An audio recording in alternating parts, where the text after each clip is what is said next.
যে ক্ষমতার যাক, ইসলাম দিয়ে দেশ চলবে, পিএস দিয়ে পান্তাকা শুয়ে থাকবো, আজরাইল না আসা পর্যন্ত মাথা উঠাবো না। কথা ঠিক কিনা? আমরা চাই ইসলাম, কথা ঠিক কিনা? আসুন না, আমি যে কথাগুলি বলছিলাম যে আমরা ভদ্র জাতি সৃষ্টি করেছেন কে? আল্লাহ। আল্লাহর কোরআন, রসুলের হাদিস পড়তে পড়তে আপনি শেষ হয়ে যাবেন, কোথাও একটা আয়াত পাবেন না যে ভদ্র হলি জান্নাতে যাওয়া যাবে, এমন কথা কোথাও লেখা নাই। তবে কেউ যদি চরিত্রবান হয়, ভদ্র হয়, আখলাক ভালো হয়, তার কিয়ামতের দিন নেকির পাল্লা অধিক ভারী হবে। তাহলে ভদ্রতার দরকার আছে, কিন্তু জান্নাতে যেতে গেলে যা হওয়া দরকার, যা করা দরকার আপনাকে আমাকে করতে হবে। কথা ঠিক কিনা? তাহলে এই ভদ্র জাতিকে আল্লাহ তাআলা বলছেন দুইটা শর্ত কায়েম করলে আপনি উৎকৃষ্ট জাতিতে পরিণত হবেন। যখন আল্লাহু আকবার। কয়টা শর্ত? দুটা। আল্লাহ কোরআনে বলছেন ইন্নাল্লাযীনা আমানু ওয়া আমিলুস সলিহাতি উলাইকা হুম খায়রুল বারিয়া। আয়াত ছোট কিন্তু ব্যাপক অর্থ।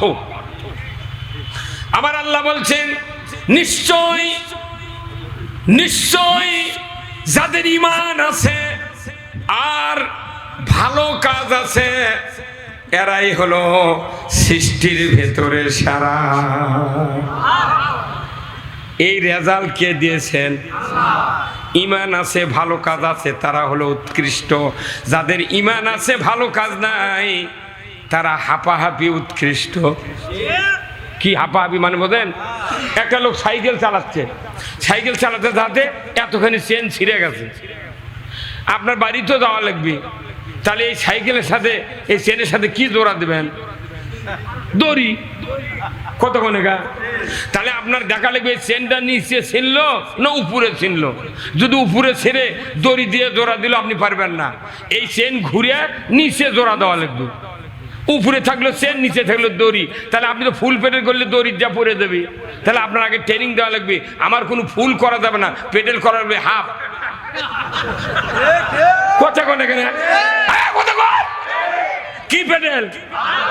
আমার ওটি রৌশন আলী, মরহুম রৌশন আলী মুন্সি সাহেব, আমার পাশে বাড়ি, আহসান আলী নাম তার বেটার, এর সাইকেলের একবার চেন ছিঁড়ে গেছিল ব্রিজ দূরতে।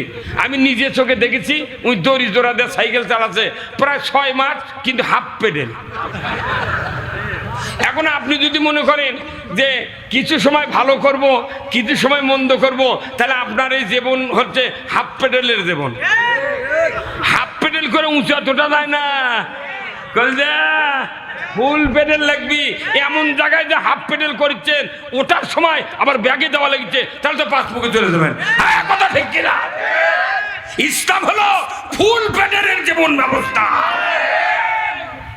খারাপ বুঝলেন? আমি কথায় কথায় যুক্তি দিই, এই জন্য মানুষকে হুজুর আমার ওই চট্টগ্রামের একটা ক্যান্টনমেন্টের এক মেজর আমাকে বলিচ্ছে, হুজুর আপনার বাড়ি বগুড়া, নন্দীগ্রাম থানা, ভাটরা ইউনিয়ন, গ্রামের নাম তেগর। তো কি বলেন? হুজুর আপনার খালি মাথাটা দেখা লাগবে। কে? কোথায় আপনি এটা কোনটি বানান? আমরা আপনি দেখে গুলি বানান, আমরা ওগুলো বক্তৃতা বানাই। হ্যাঁ, কথা ঠিক কিনা?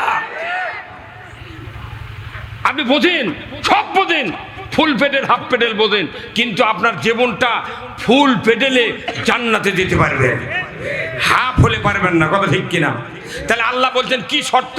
দুটা। তুমি যদি ঈমান আনো, ভালো ভালো কাজ করো, তুমি উৎকৃষ্ট। সুবহানাল্লাহ। কিন্তু উৎকৃষ্ট হওয়ার পরে তাহলে প্রথমে 1 নম্বর শর্ত কি? ঈমান। আচ্ছা, কি করলে ঈমান আনা যায়? কি পড়লে ঈমান আনা যায়? কালিমা তৈয়ব পড়লে ঈমান আনা যায়। কথা ঠিক কিনা? এখন আসেন, একই বক্তৃতা আমি বুঝানোর জন্য মানুষ বিভিন্নভাবে সহজ করে দিই, তাও মানুষ মনে করে এর নতুন কথা না। মানুষ উৎকৃষ্ট হতে গেলে 1 নম্বর শর্ত কালিমা পড়ে ঈমান আনতে হবে, আর 2 নম্বর শর্ত ভালো ভালো কাজ করতে হবে। এখন আপনি যদি ঈমান আনতে চান, আরও 3টে শর্ত পূরণ করা লাগবে। 1 নম্বর হলো ইকরার বিল লিসান, তাসদিক বিল জিনান, আমলুম বিল আরকান। আপনাকে কালিমা পড়তে হবে মুখে, অর্থ অন্তরে বিশ্বাস করতে হবে, কাজে প্রমাণ করতে হবে। কিন্তু আমার দেশে কালেমা পড়ার লোক আছে, অর্থ বোঝার অর্ধেক লোক আছে, কিন্তু কাজ করার লোক নেই। হ্যাঁ, আছে কাজের লোক নাই। এখন আসেন, আপনি আমি যে কালিমা পড়েছি এ দেখলে হুজুর এ আমার ডাইনি ভাই যেগুলো আছে আপনারা আছেন মনে করেন কালিমা তো পড়েছি সেই বহুদিন আগে 7 বছর, আমি তো ইমানদার পাকা হয়ে গেছি। কিন্তু না, বাংলাদেশে আমি সহ এখনো পরিপূর্ণ ইমান আনার জন্য কালেমা পড়া সঠিক হয় নাই। এটা বললি এখন হুজুর এত বড় মার্কা মারা কথা কলো।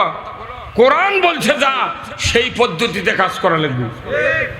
আল্লাহ কোরআনে বলছেন ফামাইয়াকফুর বিত্তাগুত ওয়া ইউমিন বিল্লাহ। আবার আল্লাহ বলেছেন ও দুনিয়ার মানুষেরা, তোমরা যদি ঈমান আনতে চাও, কালেমা পড়তে চাও, তাহলে তোমাকে আর একটি গুরুত্বপূর্ণ শর্ত পূরণ করতে হবে। যে শর্তর সাথে দিন দুনিয়ার সম্পর্ক, এই শর্ত বাদ দিয়া দুনিয়ার সকল মানুষ যদি কালেমা পড়ো, আমি আল্লাহ তোমাকে ঈমানদার হিসেবে গণ্য করি না। শর্তটা হলো কি? ফামাইয়াকফুর বিত্তাগুত, তুমি তাগুতকে অবিশ্বাস করো, অস্বীকার করো, প্রত্যাখ্যান করো, তাগুতকে বাদ দাও। তাগুতের সাথে সম্পর্ক রাখা যাবে না। তাগুতকে বাদ দেওয়ার পর কালিমা পড়তে বলেছেন কে? চিৎকার দিয়ে বলেন কে? এখন তাগুত কি? মসজিদের ইমামরা এগুলা বক্তৃতা করে না, ওই জুম্মাত বড় পাগড়ি দিয়ে ঢুকে ইডা ওটা সুবহানাল্লাহ। আবার আমার বক্তৃতার আগে কেউ কেউ কয় যে যুক্তিবাদী এসে হাসায়, ভাই আপনার করে হাসপার করছি, মানুষ মজা পায় দেখে হাসে। ইসলামেরও বিনোদন আছে না কথা কোন টাকা? ইসলামের বিনোদন নাই। আপনি কোন আল্লাহর ইবাদত করবেন যে আল্লাহর ইবাদত করলে গুনাহ মাফের সুসংবাদ, জান্নাতের সুসংবাদ, কবরের উত্তর দেওয়ার সুসংবাদ, এগুলো যদি আপনি মনে করেন শুনবার পান, আপনি তো হাসবেন। আর যে বক্তৃতার ভিতর খালি দোজখ, আযাব, জেল, জুলুম, ওটা হাসার কথা না, ওই খেপে উঠে চলে যাবে। হ্যাঁ কথা কোন টাকা? তাহলে আপনার হাসা মানে কি? মানুষের যখন ঈমান বাড়ে তখন মানুষের ঈমানের শক্তি বাড়ে। শক্তি যখন বাড়ে মানুষের মনে প্রফুল্লতা দেখা দেয়। আল্লাহ আপনাকে আমাকে কষ্ট দিবেন না যদি আল্লাহর কথাগুলো মানি, রসুলের আদর্শ মানি, নির্ঘাত আল্লাহ আমাদেরকে জান্নাত দিয়ে দিবেন। তাহলে ঈমান আনার একটা শর্ত, আপনাকে তাগুত অস্বীকার করা লাগবে। তাগুত অর্থ কি বলেন তো? না না, দিন খারায় কে? তাগুতের সঠিক অর্থ করা লাগবে।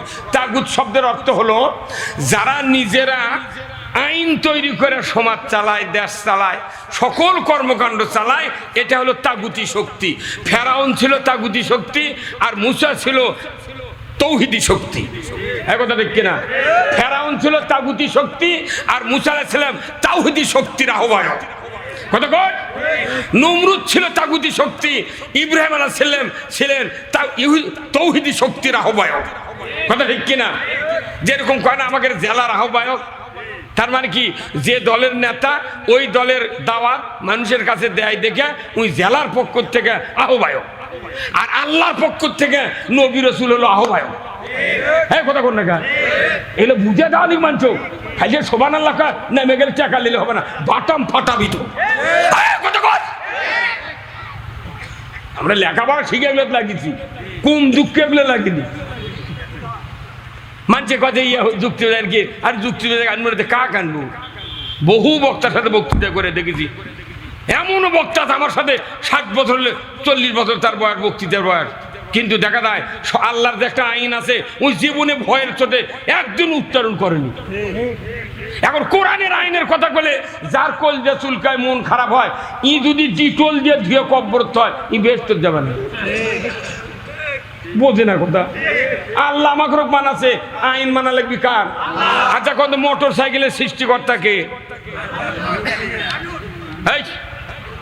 সব মানুষই যদি সৃষ্টিকর্তা তাহলে বাড়ি বাড়ি হুন্ডা বানালো হয়নি। মোটর সাইকেলের সৃষ্টিকর্তা হলো ইঞ্জিনিয়ার। হ্যাঁ, শিখে যান, মোটর সাইকেলের সৃষ্টিকর্তা কে? ইঞ্জিনিয়ার। আর মানব জাতির সৃষ্টিকর্তা কে? আল্লাহ। তাহলে ওটা হলো মোটর যান আর আমরা হলাম মানব যান।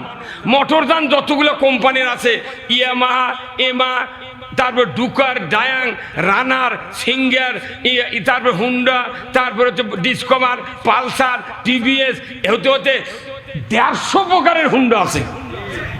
পুরো মোটর সাইকেল হচ্ছে সৃষ্টিকর্তা হলো ইঞ্জিনিয়ার।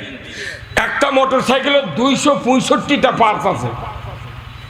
এই 265টা পার্টসের ছবি দেখে তার থেকে আঁক দিয়ে টান দিয়ে ক্যাটালগ লিখে দিয়েছে যে এটা হ্যান্ডেল, এটা কিকার, এটা গিয়ার লেবার, এটা ক্লাস, এটা রিং, এটা পিস্টন, এটা হচ্ছে আপনার ক্লাস বাটি, এটা হচ্ছে ট্যাঙ্কি, এটা হচ্ছে ফুটপিন, এ বিভিন্ন দেওয়া আছে।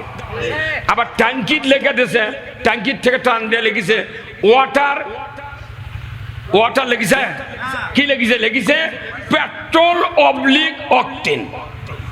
পেট্রোল অবলিক, এটাই লিখে দিয়েছে কে? যাই সৃষ্টি করেছে তাই লিখে দিয়েছে।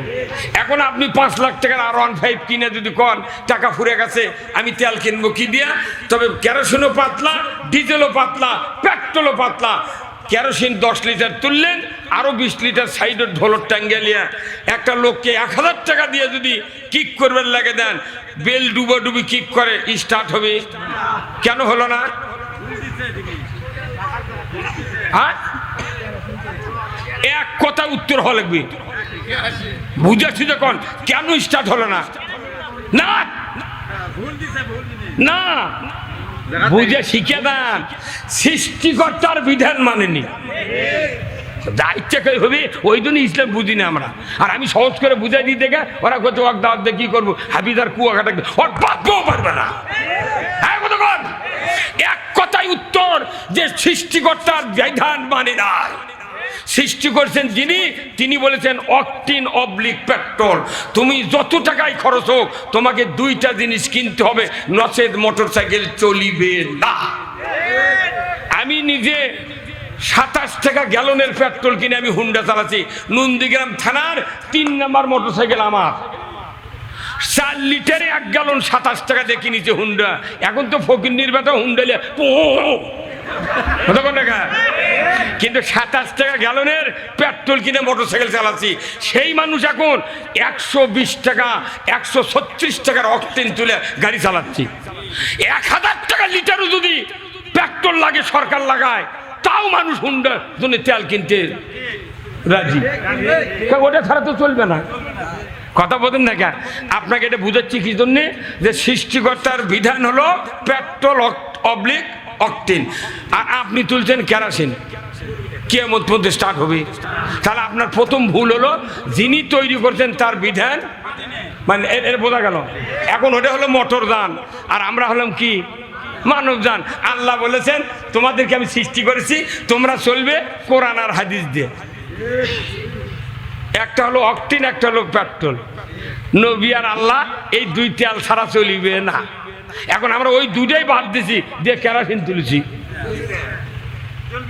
ওই দিন তো খুন গুম, ওই তো মামলা, বোঝে না মানুষ। আপনি কোথায় কেরোসিন তুলছি দেখে আপনি কবেন সৃষ্টিকর্তার আইন মানি, এটা করলে আপনি বুঝবেন ভালো ইসলাম।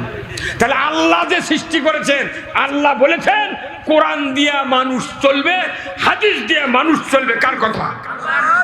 আমরা কোরআন হাদিস ছেড়ে দিছি, এই জন্য আমরা সমাজে চলতে পারছি না। তাহলে দোষ কার? আমাদের দোষ। তাহলে আমাকে ভালোভাবে চলার জন্য কার বিধান মানা লাগবে? তো এটা ক্ষতি এত বক্তৃতা করা লাগবে কেন? ভোটের দিন আসবে, কাম করবেন। আর এখানে যতগুলো মানুষ আছেন, নবী কোরআন দিয়ে কয় বছর চালাছে? 10 বছর চালায়নি।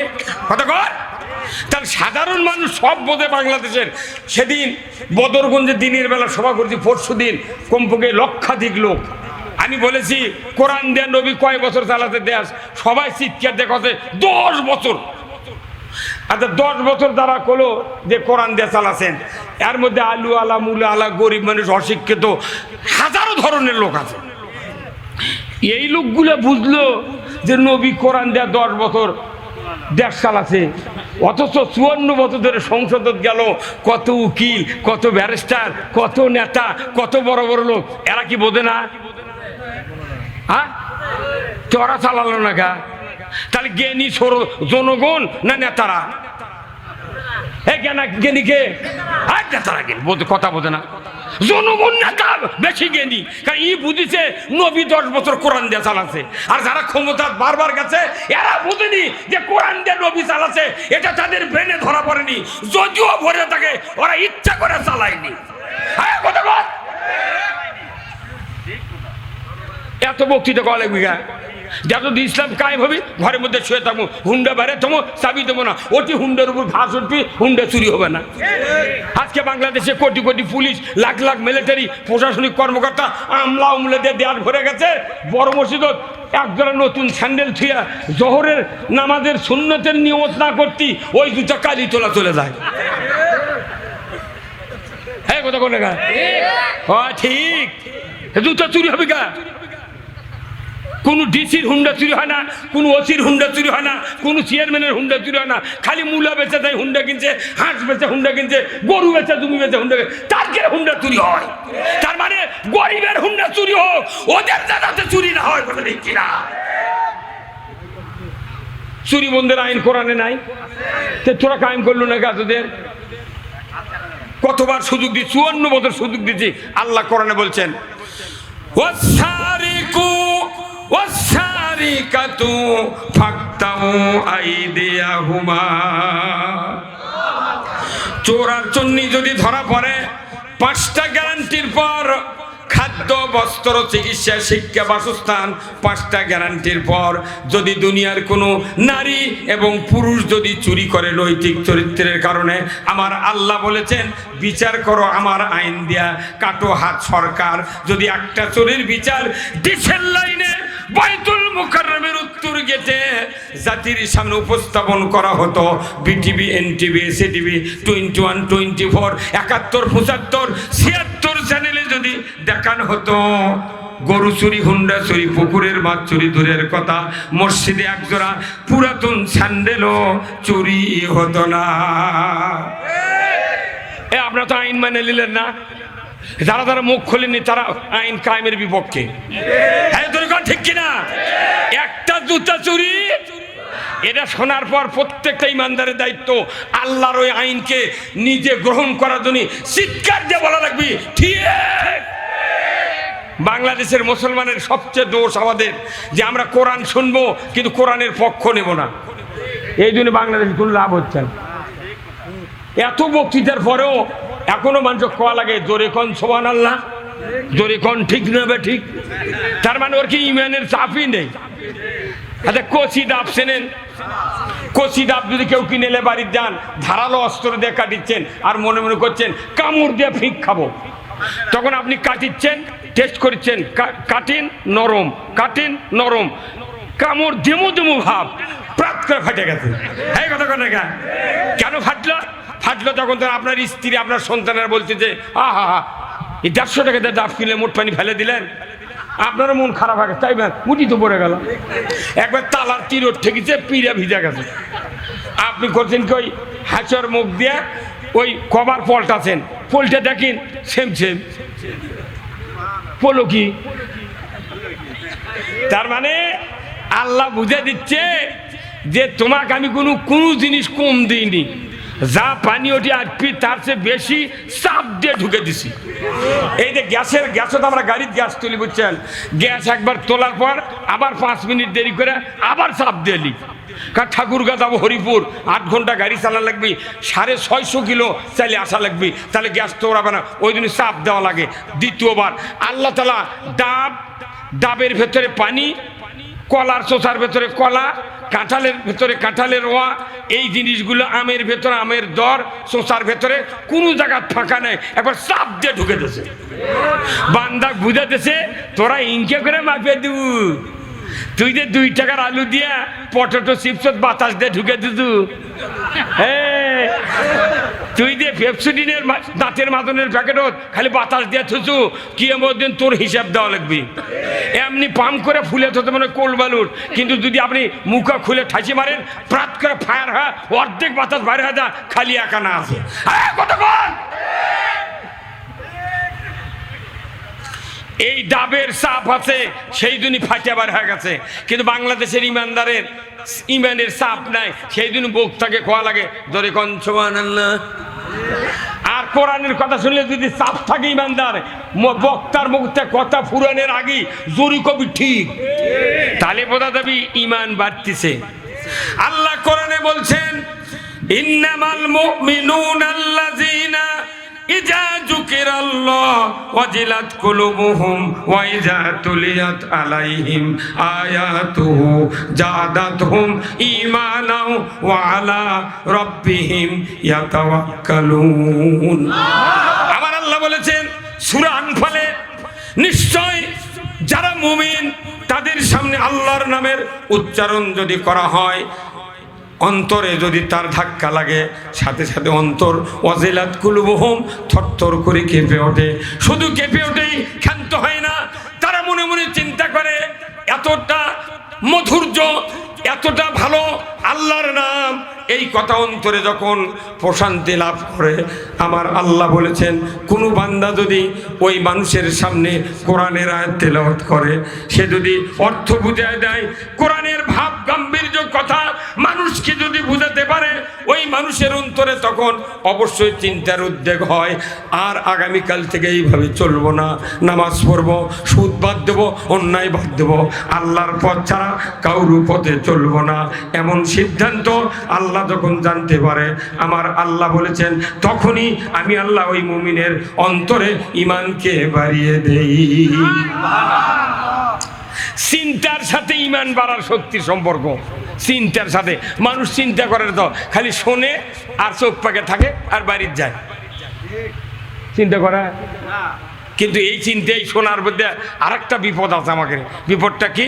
সূরা তোহার 124 নম্বর আয়াতে আল্লাহ বলছেন ওয়ামান আরাদা আন যিকরি ফাইন্না লাহু মাইশাতান দনকা ওয়া নাহশুরুহু ইয়াউমাল কিয়ামাতে আ'মা। যারা কোরআন শুনলো এবং কোরআনের বয়ান শুনলো, কোরআনের ওয়াজ শুনলো, নসিহত শুনলো, কিন্তু কোরআন যে পথে চলতে বলেছে ওই পথে চলে না, অন্য বিরোধিতা করে কিংবা অ্যাবাউট টার্ন বিপরীতমুখী চলে, আমার আল্লাহ বলেছেন এমন মানুষের জন্য দুনিয়ার জীবন সংকীর্ণ করে দেওয়া হবে। বিশাল দুনিয়া, কিন্তু ওই রকম লোকের জন্য দুনিয়া সংকীর্ণ করে দেবেন কে? শুধু সংকীর্ণ করেই ক্ষান্ত হবেন না, আমার আল্লাহ বলেছেন কিয়ামতের দিন ওই ব্যক্তিদেরকে আমি আল্লাহ অন্ধ করে উঠাবো। অন্ধ করে তুলবি। আল্লাহ কি মার্কারি ব্যবস্থা করেছেন, তুমি দুনিয়ার টাল্টি পাল্টি করবে মনে করছে এইভাবে কিয়ামতে উঠবে, তোমাকে অন্ধ করে তুলবো আমি। কে বলেছেন? তার কিয়ামতের ময়দানে কোটি কোটি মানুষ থাকবে, তার মধ্যে যারা অন্ধ হবে আপনারা আমরা দেখেই বুঝবো এই অন্ধর হওয়ার কারণ হলো ই কোরআন যা শুনিছে তার বিপরীতমুখী চলেছে।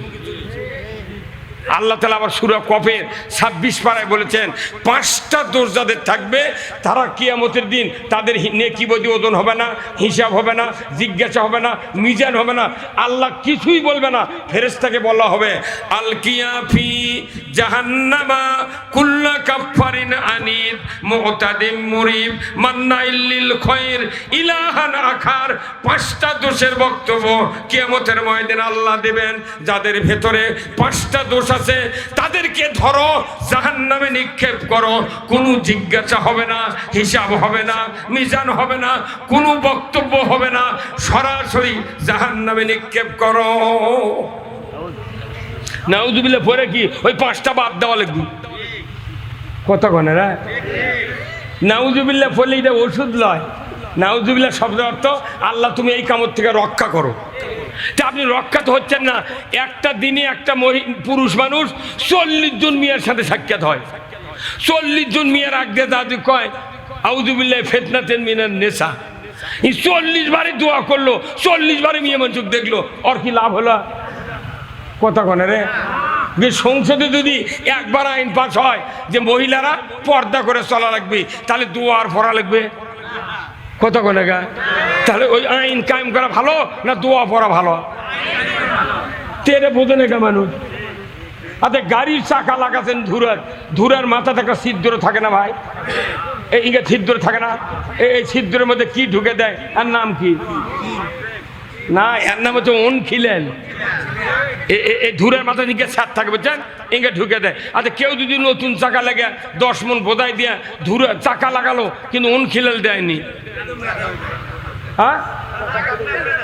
আরে গরু হাঁটবি চাকাও ঘুরছে, কখন যে বাইরে যা ধুরে পড়ে গেছে আপনি বুঝতে পারবেন না। যে জাতির সামনে আইন নেই এই জাতির খিলেল নেই, কখন কোনটি কাজ করে দিবি কেউ বুঝতে পারবেন না। তো এই খিলেল দেওয়ার জন্য আল্লাহ কোরআনের আইন দিয়েছে। এই খিলেনের কথা আমরা কোয়াতে আমাদের কাছে সবার উঠেই কয়, হুজুর দেখে শুনে কথা কবেন, এখানে কোনো বহু গ্রুপের লোক আছে। তো গ্রুপটাই তো মানুষ, তারও তো আল্লাহর আইন মানা দরকার। কি ভাই কথা কন? ওই উমরা করে, ওই হজ করে, ওই তারাবি করে, ওই রোজা করে, ওই কুরবানি করে, ওই মসজিদ করে, ওই আল্লাহর আইন মানলে অসুবিধা কি? আচ্ছা বলেন তো আমরা বিয়ে করি কি দিয়ে, নামাজ পড়ি কি দিয়া, হজ করি কি দিয়া, কাপন কাটি কি দিয়া, জানাজা করি কি দিয়া, হ্যাঁ? বিয়ের কবুল কই কি দিয়া? তাহলে মুটি কোরআন দিয়ে হচ্ছে, খালি 10টা কোরআন দিয়ে চললে ক্ষতি কি? কে ভাই ভাই কত ঘন্টায় কালো দাম্পা ক্ষতি আছে? তাহলে তুই যদি কোরআনের আইন না মানিস তাহলে তুই বিয়ে কোরআনের আইন ছাড়া অন্য কিছু দিয়ে পড়। ওই দূরে আমি গতকালকে বলেছি মেয়ে যাচ্ছে ঘাটা দেখ, যদি আল্লাহর আইন যদি না মানি তাহলে বিয়ে তো আল্লাহর আইনই কই কবুল, কিন্তু ওই কবুল আর না কয়ে ওই মেয়ের হাত ধরে বলবো আপা কেমন আছেন, আলহামদুলিল্লাহ, কবুল আলহামদুলিল্লাহ, কবুল আলহামদুলিল্লাহ, কবুল। আমার পেটও ছালা বান্ধা লাগবি। তুই আল্লাহর আইন হলো উকিল লাগবি, সাক্ষী লাগবি, মোহরানা লাগবি, কাবিল লাগবি, ইজাব কবুল বলা লাগবি। এটা যে কার আইন? এই আইন বাদ দিয়ে তুই লিদি উকিল হয়, লিদি কচু কবুল আলহামদুলিল্লাহ, পেটনের অভাব হবে না, হয় না? আল্লাহর আইনের সব মানি, কিন্তু 10টা কোরআন দিয়ে মানলে তোর ক্ষতি কি? আবু জাহেল ওই জন্যই নবী কাছে তুই কি চাই বাবা ক মুঠি দেবো, তুই খালি এই আইনের কথা বাদ দে। আজকেও পৃথিবীর জমিনে যত দেশে ইসলাম বিজয় করতে যাচ্ছে তাদেরকে বিভিন্ন তোকমা, বিভিন্ন বক্তব্য দিয়ে মানুষ যাতে ইসলাম না মানে এর পক্ষে যত সুযোগ সুবিধা দেওয়ার দরকার দিয়ে যাচ্ছে। ভারতের মুদির থেকে শুরু করে সব জায়গার একই বক্তব্য, বাংলাদেশে যাতে ইসলাম আগতে না পারে। এই কথা কোন টাকা? আগামী দিনে বাংলাদেশে ইসলাম বিজয় হবে ইনশাআল্লাহ। বাংলাদেশে ইসলাম বিজয় হোক। কারা কারা চান দুহাত তুলে আল্লাহকে দেখা। লিল্লাহে তাকবীর, নারায়ে তাকবীর, আল কোরআনের আলো, দুনিয়ার মুসলিম, দুনিয়ার মুসলিম, বাংলার মুসলিম। আমরা ইসলাম যাচ্ছি কি ভাই? আল্লাহ কোরআনে বলছেন জীবন ব্যবস্থা ইসলাম আমার কাছে প্রিয়। আপনি কলিজার হাত দিয়ে যদি মনে করেন ইসলাম আমার কাছে অপ্রিয়, মাশাআল্লাহ, আর ওযু করে লাভ নাই, হজ করে লাভ নাই, দান করে লাভ নাই। একটা ইবাদত, নো গ্রান্টেড। আল্লাহ কোরআনে বলছেন ওয়ামাই ইয়াবতাগি গায়রাল ইসলামি দীনান ফালাই ইউকবালা মিনহু ওয়া হুয়া ফিল আখিরাতি মিনাল খাসিরিন। এত বড় গ্যারান্টি যুক্ত আয়াত আল্লাহ যে নাজিল করছে, তারপরে মানুষ বুঝান যাচ্ছে না। আল্লাহ বলছেন ইসলাম ছাড়া, ইসলামী জীবন ব্যবস্থা ছাড়া অন্য কোনো জীবন ব্যবস্থা যদি তুমি মানতে পারো আর যদি সে তারই আন্ডারে সন্তুষ্ট হইয়া হাজারো ইবাদত করো, ইউকবালা মিনহু, আমি আল্লাহ তোমাদের কাছ থেকে একটাও কবুল করব না। তাহলে আমাকে ওযু করে কি লাভ, নামাজ পড়ে কি লাভ, হজ করে কি লাভ, উমরা করে কি লাভ, জুম্মা করে কি লাভ, মাদ্রাসা করে কি লাভ? কোনো লাভ নাই যতক্ষণ ইসলাম বিজয় না হবে। খিলাল যতক্ষণ না দিবেন চাকা লাগে লাভ নাই। এই ভাই কথা কোন টাকা? হ্যাঁ ঠিক মনে হচ্ছে কে বলি কোরআন নাযিল হচ্ছে, বলছে ঠিক। আবার কবেন যে হুজুর তাহলে রাজনীতি করলো না। আজকে আগামীকাল কি বার? আগামীকাল শুক্রবার। আগামীকাল শুক্রবারে কে কে জুম্বার যাবেন হাত তোলেন তো দেখি। বাবারে মাই খেলাও যাবি রে, সর্বনাশ, জীবন শান্তি রে আল্লাহ। হে ভাই ওঠেন কি আপনি? হ্যাঁ স্যার বসেন, আপনার দরকার। আপনি মাদ্রাসার শিক্ষক, কি কথা? হ্যাঁ না ইয়ে করবেন, শোনেন দাঁড়িয়ে রাখবেন তো, কি কথা ঠিক কিনা? দাঁড়িয়ে রাখা কি, টুপি দেওয়া কি, পাগড়ি দেওয়া কি? আচ্ছা গত শুক্রবার যে জুম্মার নামাজ পড়তে যে ইমাম, ওনার মুখত দাঁড়িয়ে ছিল, মাথার টুপি ছিল, মাথার পাগড়ি ছিল, কথা ঠিক কিনা? আগামীকাল ওই ইমাম যদি এই মসজিদে যা দাড়ি বাড়ির কাম আছে, টুপি ছুঁয়েছে, পাগড়ি ছুঁয়েছে, ওই মেহরাব আছে দাঁড়িয়ে আসসালামু আলাইকুম দাঁড়িয়ে এখন বক্তৃতা শুরু করবি। মসজিদে আওয়ামী লীগ, বিএনপি, জাতীয় পার্টি, জাসর, সুদারু, মদারু, জুয়ারু, তবলিগ, জামাত, হাত পাকা, হেফাজত ইসলাম, জোনায়েদ আল হাবিবি, পীর সাহেব, সব দলের লোক আছে এই মসজিদে। এই সব দলের লোক দেখবেন 2 মিনিটের মধ্যে এক হয়ে যাবি ওই ইমামের ওগুলো চেহারা দেখে। কবি সবাই কবি হুজুর কি ব্যাপার, কত কি ব্যাপার, কত গত শুক্র আপনার মুখ দাঁড়িয়ে ছিল, মাথার টুপিয়ে ছিল, পাগড়িয়ে ছিল, আজ এরকম ডিস গাই সাজি দেন গা। সব এক হবে না ভাই, ওখানে কোনো বিভেদ নাই। ইমাম তুমি কেন সুন্নাত দাড়ি কামালে, কেন টুপি বাড়িতে রেখে আসলে, কেন পাগড়ি রেখে আসলে, জবাব দাও। সব এক হয় যখন হট্টগোল করবি, এর মধ্যে মসজিদের মোতাল্লি আসবি। আচ্ছা মোতাল্লি বলবি এই তোমরা গোলমাল করছো কেন? গোলমাল করবো না, কে কি কারণ কি? তুমি ইমামের দিক তাকাও। আল্লাহুম্মা আমিন। রব্বানা যালামনা আনফুসানা ওয়া ইল্লাম তাগফির লানা ওয়া তারহামনা লানাকুনান্না মিনাল খাসিরিন।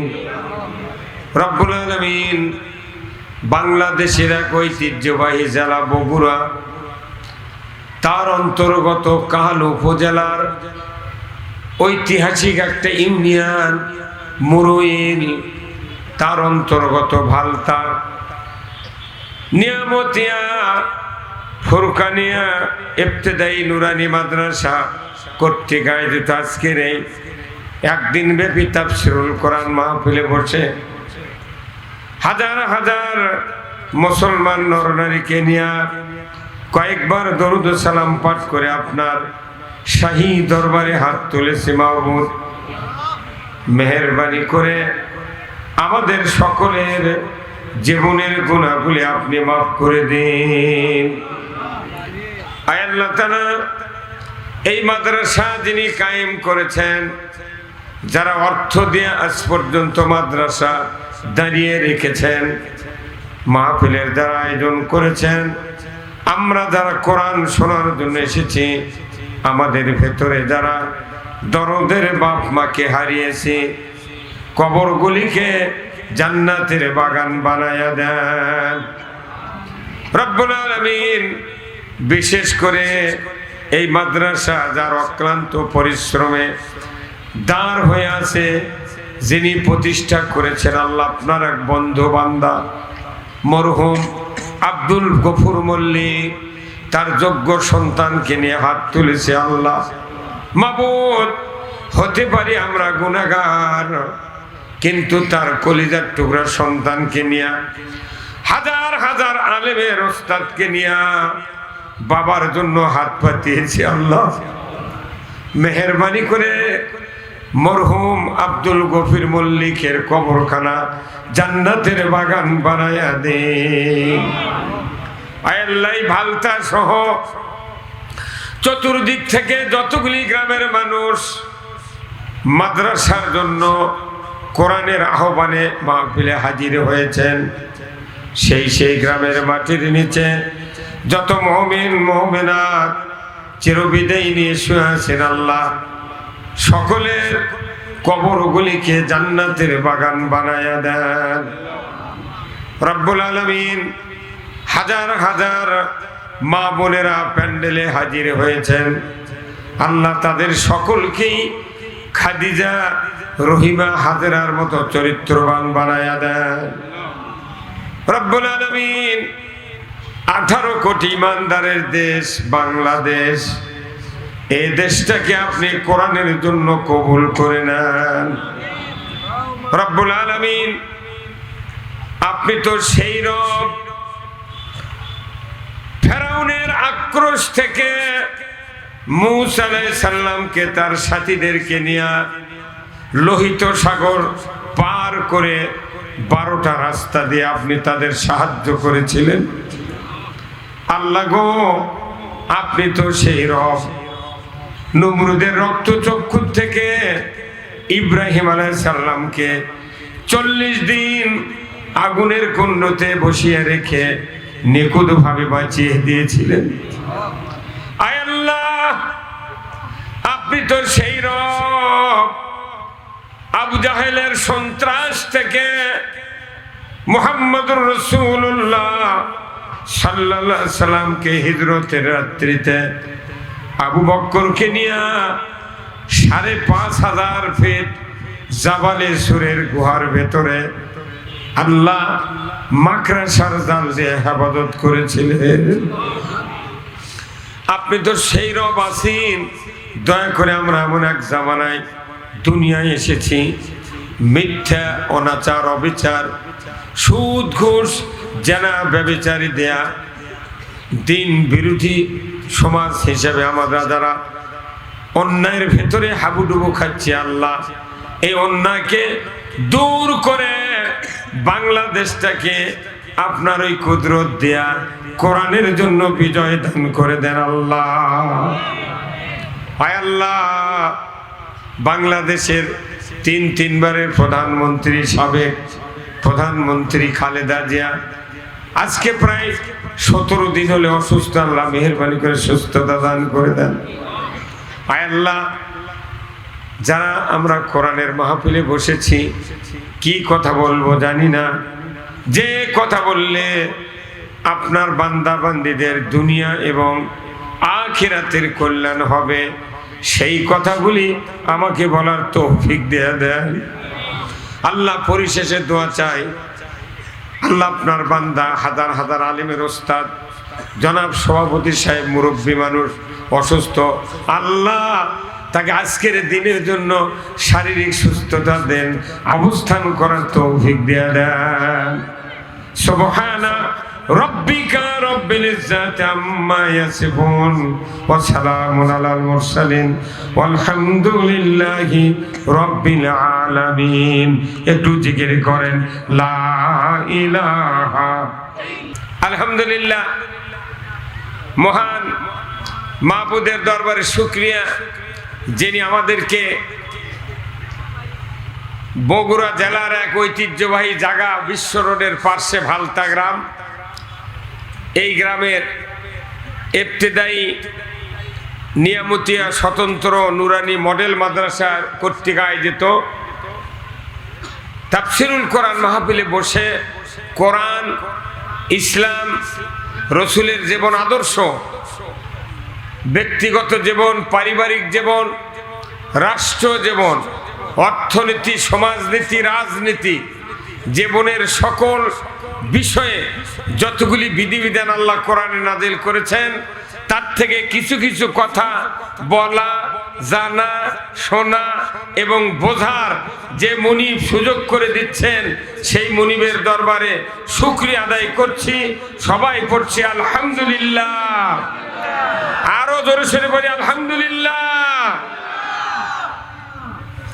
লাখো কোটি দরুদ ও সালাম বিশ্ব মানবতার মুক্তির দিশারি জনাবে মুহাম্মদ রাসূলুল্লাহ সাল্লাল্লাহু আলাইহি সাল্লামের উপর নাজিল হোক, যিনি হলেন তামাম পৃথিবীর শ্রেষ্ঠ স্বামী, শ্রেষ্ঠ বাবা, শ্রেষ্ঠ নানা, শ্রেষ্ঠ সেনাপতি, শ্রেষ্ঠ যোদ্ধা, শ্রেষ্ঠ রাজনীতিবিদ, শ্রেষ্ঠ ইমাম। তিনি হলেন পৃথিবীর সফল একজন রাষ্ট্রনায়ক। এই সবাই বললেন নাকি ঠিক? এই মুলবি আপনি আপনি ঠিক করেন নাকি? এই আপনি সবাই বলেন ঠিক। আপনাকে যদি 1 কোটি বছর হায়াত দেওয়া হয় আর কাবার মাতাবের সাইডে যদি বাসা করে দেওয়া হয়, কিয়ামত পর্যন্ত হায়াত, আর আর যদি আপনি যতই ইবাদত করেন, আল্লাহ রসুলের নেতৃত্ব এবং শাসন যদি মেনে নিতে না পারেন, আপনার একটাও ইবাদত কবুল হবে না। এটা কি বাইরে বলছি? আলেম আছেন, হুজুর আছেন, কি হুজুর? হ্যাঁ, রসুলক বাদ দিয়ে ইবাদত কবুল করলে তাহলে আর একটা আল্লাহ হওয়া লাগবে। হ্যাঁ, কতক্ষণ? আল্লাহ কয়জন? আমরা দুই ভাগ,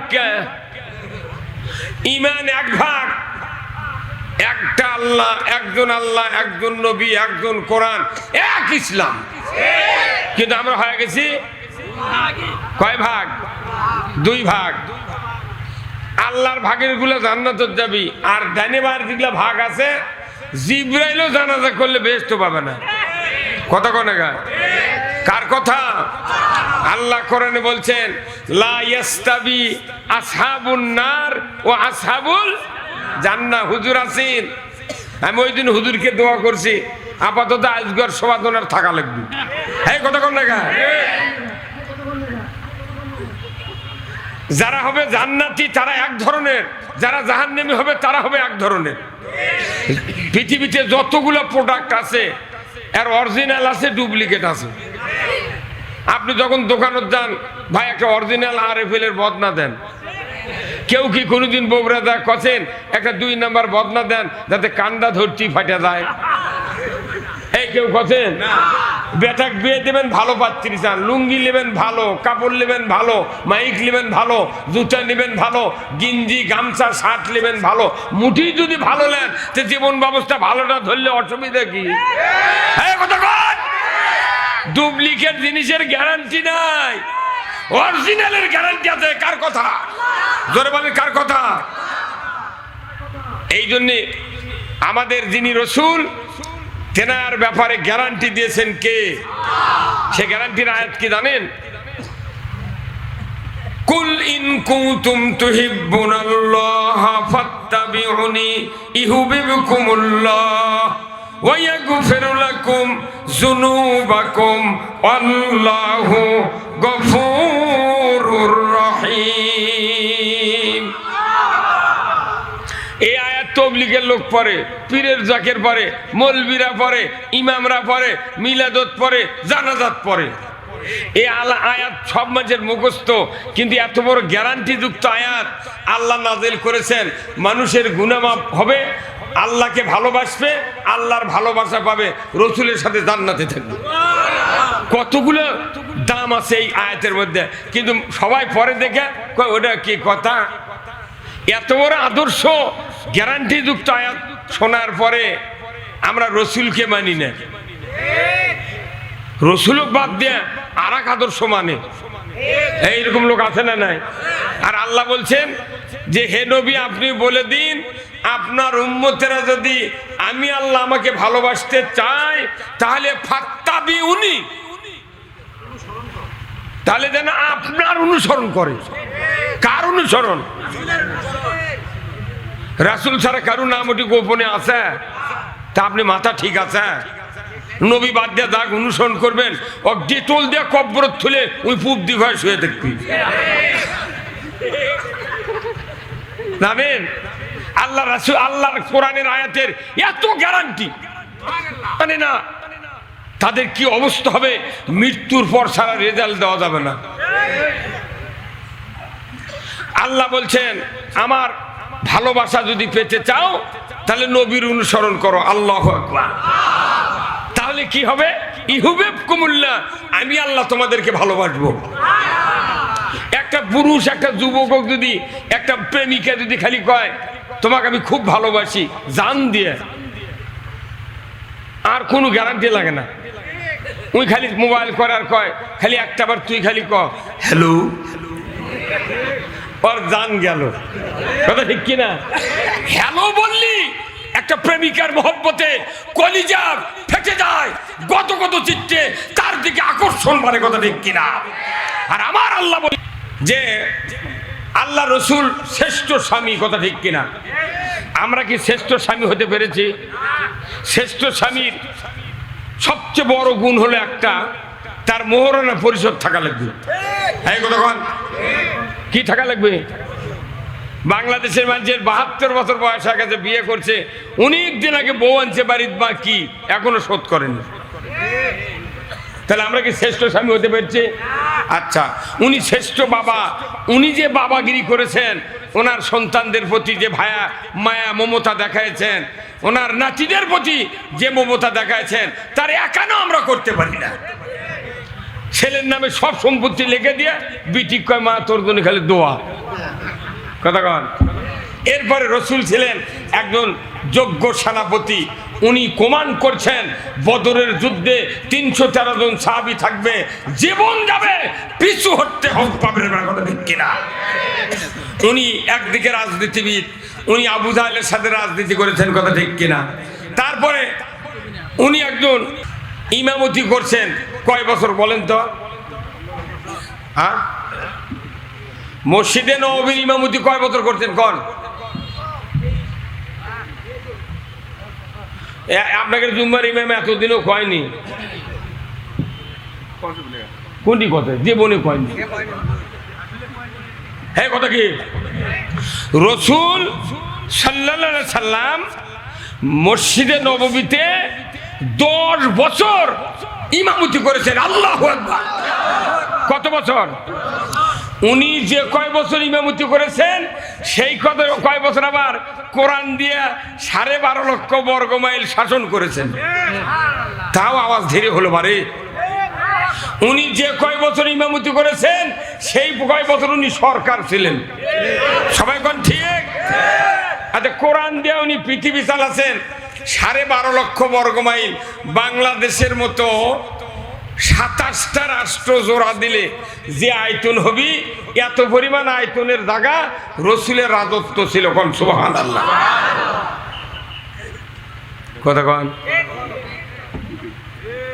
এই রসুল যে মসজিদে ইমামতি করেছেন, সেই মসজিদের নাম কি? মসজিদে নববী। রসুল সাহেব বর্তমানে যিনি যে জায়গায় শুয়ে আছেন, মদিনার রওজা, ওই রওজা হযরত আয়েশা সিদ্দিকার হুজরাখানা, ওখানে শুয়ে আছেন উনি। ওখান থেকে মসজিদে নববীর মেহরাব পর্যন্ত যে রাস্তা, এটা 22 ফিট আর 11 ফিট প্রস্থ। এই রাস্তা দিয়ে একজন নবী, একজন সরকার, একজন রাজনীতিবিদ, একজন প্রধানমন্ত্রী, একজন রাষ্ট্রপ্রধান হেঁটে হেঁটে যে খুতবা দিয়েছেন মসজিদে। এই খুতবা দেওয়ার কারণে এই রাস্তাটা আল্লাহ তাআলা রিয়াদুল জান্নাতে পরিণত করে দিয়েছে। সুবহানাল্লাহ বলতে দেরি হয় না, কিন্তু ওইখানে জায়গা যদি আপনি জান্নাত বানাবে চান, ওই রকম সরকার দেশ থাকা লাগবে। হ্যাঁ, কথা কোন লেখা? আমাদের দেশের প্রধানমন্ত্রী, এমপি যারা হয়, ঢাকার থেকে যদি এরুলি আসে, কমপক্ষে 350 গেট বানাবি, হেলিকপ্টারতে নামবি, লাল গালিচা পারবি, আবার গালিচার 2 দিকে পুলিশ খাড়ায় থাকবি, আবার মাঝে মধ্যে আলোক করে দেখবি বোমা টোমা আছে নাকি। কতক্ষণ টাকা? তারপরে কি ওই রকম দাম আছে? যে মসজিদে ইমামতি সরকার করেছেন, একজন সেনাপ্রধান, একজন নবী, একজন রসুল, ওই মসজিদে কিয়ামত পর্যন্ত 1 রাকাত নামাজ পড়লে 50,000 রাকাতের সওয়াব। কি দাম!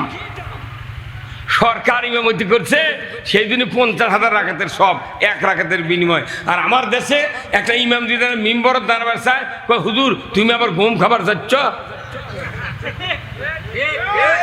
কথা কয় একবারে, কয় না কথা বারে। আমরা গম খাবো না, খাওয়া বন্ধ করার জন্য দাঁড়াচ্ছি। হ্যাঁ, কথা ঠিক কিনা? তাহলে রসুলের জীবন যদি আমরা না জানি, ইলে বক্তৃতা করে লাভ হবে না। আপনি যখন ডাক্তারের কাছে যান, তখন ওই রোগের বিবরণ বললেন না, খালি প্রেশার মাপে পরীক্ষা দিল, এটা MRI, CT স্ক্যান, তারপর আলট্রাসাউন্ড, এক্সরে, এগুলো সব করে নিয়ে আসেন। আপনি থেকে শুনে আবার, ভাই আপনার কি সমস্যা? কয় আমার রাত্রে মাথা ধরে, সকালবেলা বুক চাপ ধরে, বিকেলবেলা মাথার ব্যথা, রাত্রে খাবার পারি না। অনেক কথা করতে করতে আরও 2-3টা সারা পড়ছে। ওষুধ যখন লেগেছে, রিপোর্ট টিপোর্ট দেখে, তখন দেওয়ার করছে, স্যার রাত্রে আমার ঘুম ধরবে চায় না। মানে যত ব্যারাম আছে মোট ডাক্তারের কাছে খুলে কয়। কথা কয় না বারে। তাহলে এখানে যত লোক আছেন একটা লোক হাত তুলে কন্ত যে আমি 40 বছরের জুম্মার নামাজ পড়ি, কোনোদিন মসজিদের ইমামের কাছে বসে একটা দিন বলেছি স্যার বা ইমাম সাহেব আমার স্ত্রী পর্দার থাকে না, বেটা দুটো নামাজ পড়ে না, আমি মাঝে মধ্যে কিস্তির টাকা নিই, আমি মাঝে মধ্যে বেটা করে নামাজ পড়ার কথা কই, বেটারা ধমক দেয়, নামাজ তো পড়েই না, আবার সিগারেট খায়, এগুলোর কিছু ব্যবস্থা আপনি করবেন? একটা লোক অন্তত বাড়ি ওই ইমামুর কাজ যা কছেন কেউ আছে? কে মানা করছিল? তে ডাক্তারের যা ডাক্তার কাছে ওগুলো ব্যারামের কথা কনকা, ওই এই ব্যারামের কথা কন্যা দেখে ওই সবাত কন্যা জুম্মত কন্যা সেই জন্য মানুষ চিকিৎসা করে, ব্যারামও সারে না। কথা কন, আপনি সুদে টাকা নিয়ে সিসি লোন করে আপনি পুরো বিক্রি হয়ে গেছেন, আপনি কোনো চিকিৎসা চান না, যাই যা করে ওই রকম কথা বলা যাবে না, এখন অন্য কথা কোয়া লাগবি যাতে ওর গাঁত কাটার হাতর না লাগে। তাহলে ইঙ্গে বাঁচতে বাঁচতে এতগুলো লোক আছে, যদি কথা কই প্রায় মানুষের ঘাওতে ইঙ্গে খোঁচা লাগবি, তাহলে আমার এত কথা বাদ দেয়া কোন কথা কমো? কথা কয় না ভাড়া? হ্যাঁ, সব সবাতি যায় কয় হুজুর এটা করবেন না, এটা করবেন, ওটা লয় এটা। তাহলে তোরাই যদি বেশি জানিস তোরাই ক, আমাকে আবার টাকা দিলি একটু কি কারণে? ডাক্তাররা ডাক্তারি করে, পরীক্ষা নিরীক্ষা করে রিপোর্ট এমবিবিএস ডাক্তার করে দেয় যে এই এই ব্যারাম, রক্তর হিমোগ্লোবিন শর্ট, প্রস্রাবের এই সুগার যাচ্ছে, ব্লাড হার্ট সমস্যা, ওই লিখে দেয়, ডাক্তার খালি ওষুধ দেখে ওষুধ লাগে। কত সোজা চিকিৎসা করা আর বক্তৃতা করা কি? এখানে 3-4 হাজার লোক আছেন, কার কোন ব্যারাম এটা জানি না, আপনারাও বললেন না, এমনভাবে চিকিৎসা করা লাগে সবারই যাতে সুচিকিৎসা হয়। ডাক্তার কাছে রুগী নিয়ে গেছে, ক্যান্সার রুগী 5 জন গেছেন সাথে, ডাক্তার দেখার পর করছেন ভাই যত টাকা লাগুক আপনি চিকিৎসা করবেন, আপনি চিকিৎসার ত্রুটি করবেন না। সব অভিভাবক চায় ডাক্তার রুগী সুস্থ করুক, কথা কন? তাহলে বডির রুগীর পক্ষে 5 জন যা ইনকারেজ দিচ্ছেন, ডাক্তারও চিকিৎসা করেন, টাকা আছে, আমরা আছি। কিন্তু সবাত আসলে কোনো তা হয় না। সবাত আসলে কয় হুজুর ব্যারাম কোনো মুঠি আছে, কোনো চিকিৎসা করবেন না, এমনি ডানে বাঁয়ে দেয়া আকাশ কিয়ামত কয়া চলে দেবেন। এই কথা কোনটাকে জোরে আপনি মাথায় নষ্ট। এই জন্য বাংলাদেশের কোনো উন্নতি নাই। জিব্রাইলও বক্তৃতা দিলে বাংলাদেশ ভালো হবে না। জিব্রাইল যদি প্রধানমন্ত্রী হয়, আল্লাহর আইন যদি না থাকে, বাংলাদেশ পরিবর্তন হবে না। এই জন্যে রসুলের জীবন এমন একটা জীবন, আমাদের ওটা অবশ্যই অনুসরণীয়, অনুকরণীয়। রসুলের জীবন বাদ দিয়া জান্নাতের আশা করা যাবে না, রসুলের জীবন বাদ দিয়া গুনাহ-মাফের আশা করা যাবে না, রসুলের জীবন বাদ দিয়া দুনিয়ায় শান্তি, আখিরাতের মুক্তির আশা করা যাবে না। আমার কথার সাথে একমত? এই কথার সাথে আল্লাহ একমত, রসুল একমত, কিন্তু বান্দারা একমত নয়, 2 মত। কথা কন? উনি কি আছে বাংলাদেশে প্রায় 6 কোটি লোক আছে, তারা নামাজ পড়ে না, একবার পড়েই না। কয় কোটি? এরা যখন মরে ওরকম কোনো কেবলার দিক করে থয়, কব্বরের মধ্যে একে কাট করে থয়, যাতে ফেরেশতা এসে দেখতে পারে ই খুব আল্লাহওয়ালা লোক। কোন দিক করে থয়? এইভাবে। আচ্ছা আপনার আমার কি মাথা ঠিক আছে? আচ্ছা কাজ করে নাই থুলো, তাহলে মুনকার নকির আসে ঢুকে চিন্তা করা লাগবে ই কোন জাতের বান্দা। সবাই যদি কেবলার দিক থাকে তাহলে তো ভালো মন্দ চিনবার পাবে না। তারা আল্লাহর কাছে আবার কলে আল্লাহ ই কি নামাজ পড়ছে, ভালো কি মন্দ, সমস্যা না। কিন্তু দুঃখের বিষয়, যতই আমরা কেবলার দিক করে ঢালাই দিয়া কাজ করে থুই, দাফন করার পরে যারা ইসলাম মানেনি, যারা নামাজ আদায় করেনি, যারা নামাজ কায়েমের বিপক্ষে, এই লোকগুলোকে আল্লাহ সাথে সাথে উল্টে পূব দিক করে থয়। তাহলে কি হবে? ফেরেশতা ঢুকে যাতে বুঝতে পারে এই বান্দাটা কোন কায়দার। মুখের সাথে বান্দার চরিত্রের সম্পর্ক, যাই পশ্চিম দিক থাকলো ই নামাজি বান্দা, পূর্ব দিক থাকলো বেনামাজি বান্দা। বিচার করতে, প্রশ্ন ধরতে সুবিধা হবে। তাতে আবার ওই ভোটার লিস্ট দেখা লাগবে। আল্লাহ কত সোজা করে দিয়েছে। যতই কায়দা করেন পশ্চিম দিক করে থন, এই বাংলাদেশে সোয়া লক্ষ হাজি আছে, তাদের মুখে দাড়ি নেই। সোয়া লক্ষ হাজি, একটা মসজিদের ইমাম যদি দাড়ি কাটতো ওই জীবনে ইমামতি পাত না। অথচ এতগুলো হাজি আছে মুখের দাড়ি নাই, ওর কেউ দুর্নাম আসা? হ্যাঁ দুর্নাম আসা? একটা ইমাম দাড়ি কামলা কামাল লাগবে না, খাটো করলি তুই একটা মৌলবি হলু, তুই ফাঁসে, তুই ফাঁসে। ইমাম দাড়ি কাটলে হয় ফাঁসে, আর বড় বড় লোক যখন দাড়ি কামায় ওই হয় মুমিন। বাটাম ফাটাবি তুই মরে দেখ, ঠিক কিনা? তাহলে আমরা ওই রসুলের আদর্শ মানতে রাজি আছি। কারা কারা? সব জায়গায় না এক জায়গায়? মারহাবা। আসুন আজকের কোরআনের মাহফিলের সম্মানিত সভাপতি আলহাজ হযরত মাওলানা আব্দুস সামাদ কাশিমি সাহেব, সাবেক আরবি প্রভাষক, মুরইল ইসলামিয়া সিনিয়র আলিম মাদ্রাসা, আল্লাহ হুজুরকে দীর্ঘ হায়াত দান করুক এবং সুস্থতা দান করুক, আমিন। সহ সভাপতি আলহাজ মোহাম্মদ রেজাউল করিম, স্বত্বাধিকারী সততা ফার্নিচার, মুরইল সভাপতি অত্র মাদ্রাসা, আল্লাহ রেজাউল করিম ভাইকে উমারের মতো যোগ্যতা দিক, বলুন আমিন।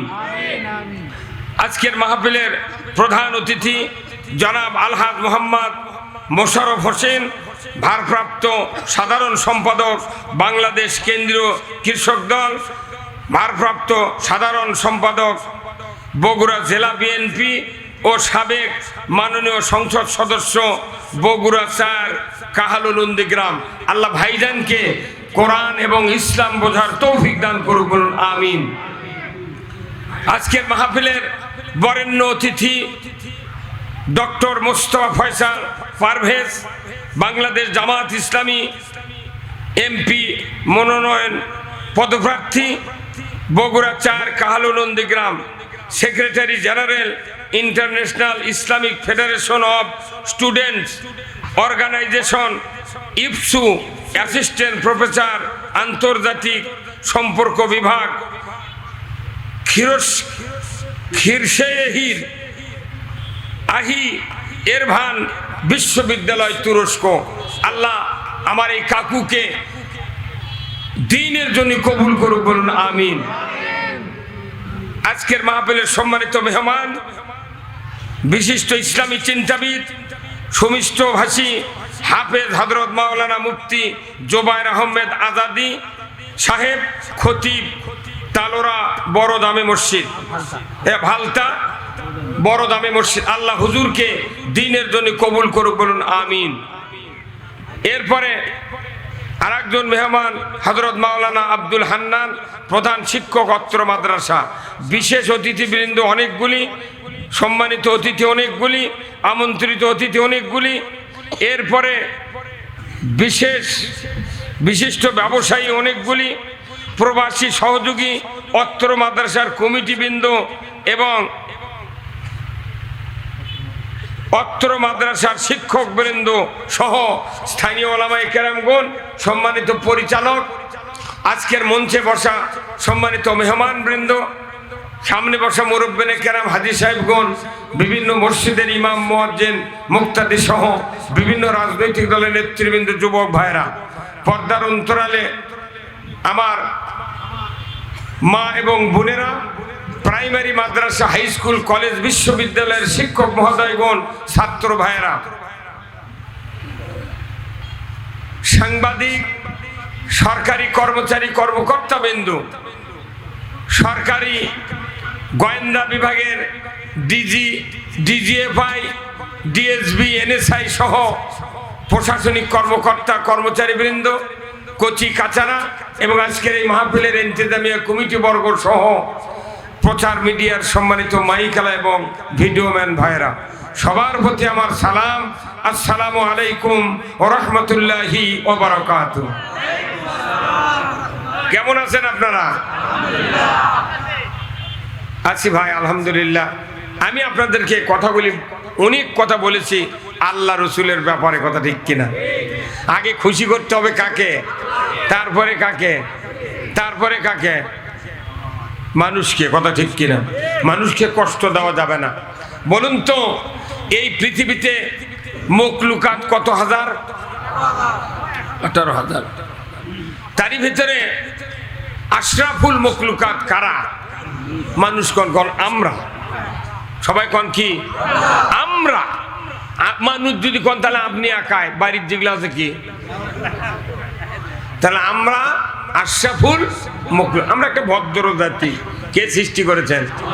দেখেন না চোখ মেলে, এত বড় দামি চেহারা, দামি গঠন, বিবেক, বুদ্ধি, জ্ঞান, যত রকমের চলন ফেরন ব্যবস্থা, মানুষের বৈবাহিক জীবন, দাম্পত্য জীবন, রাজনৈতিক জীবন, বিচারিক জীবন, লেনদেন, ব্যবসা বাণিজ্য, যত কিছু শাখা প্রশাখার কর্মকাণ্ড আছে, মানব জাতির মতো অন্য কোনো মখলুকাতের আছে? আপনি হাড্ডি ফেলে দেন, কুকুর খায় আপনার বাড়ি পাহারা দেয়। আপনি সরষে ভাঙ্গে তেল খান আর খোল খায় গরু। কথা কয় না বাড়ি?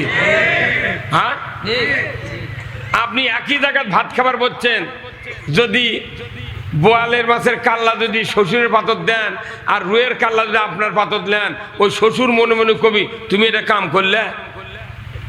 বোয়ালের মাছের কাল্লাত কি আছে? বলে মাসে কালাত খালি ঠট্টরে কথা বলেন না।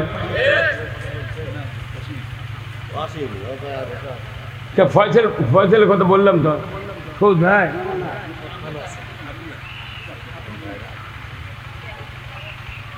কথা কি বললাম?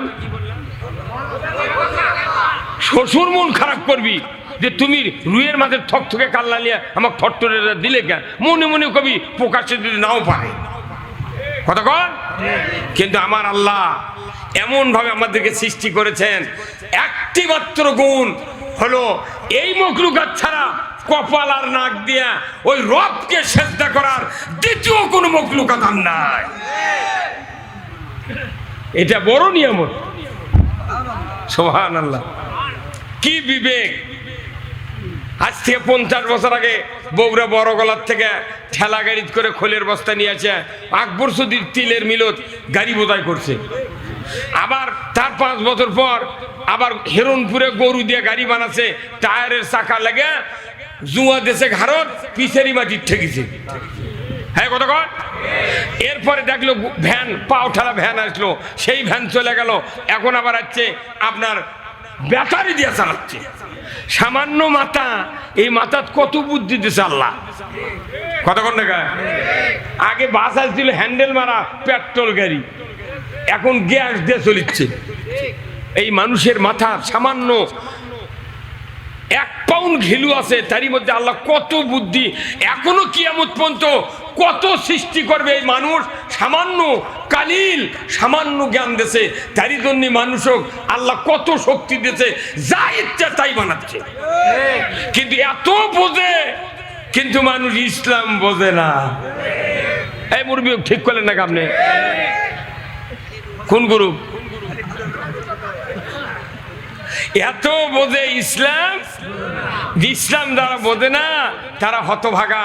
কারণ আল্লাহ কোরআনে বলছেন, ইন্নাদ-দীনা ইনদাল্লাহিল ইসলাম। কার কথা? আমার আল্লাহ বলছেন, নিশ্চয় ইসলাম নামক জীবন ব্যবস্থা আমি আল্লাহ আমার কাছে প্রিয়। বান্দা, ওটা যদি তোমাদের কাছে প্রিয় হয়, আমি আল্লাহ তোমাদেরকে মুসলমান হিসাবে কবুল করব।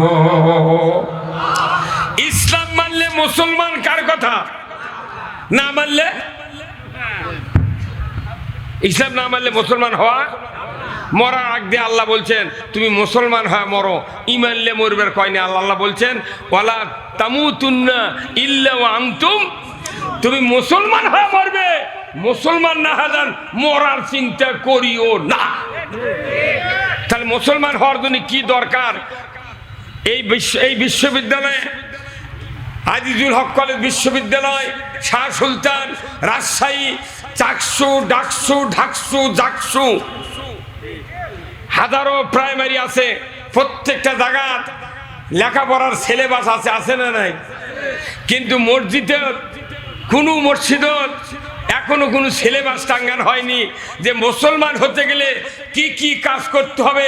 এর একটা তালিকা ইসলামিক ফাউন্ডেশনের থেকে হোক, সরকারের থেকে হোক, মসজিদ মিশনের থেকে হোক, কোরআনের থেকে হোক, যে কোনো ইমানদারের গ্রুপের থেকে হোক, মুসলমান হতে গেলে কি কি দরকার মসজিদের দরজায় টাঙ্গিয়ে দিতে হবে।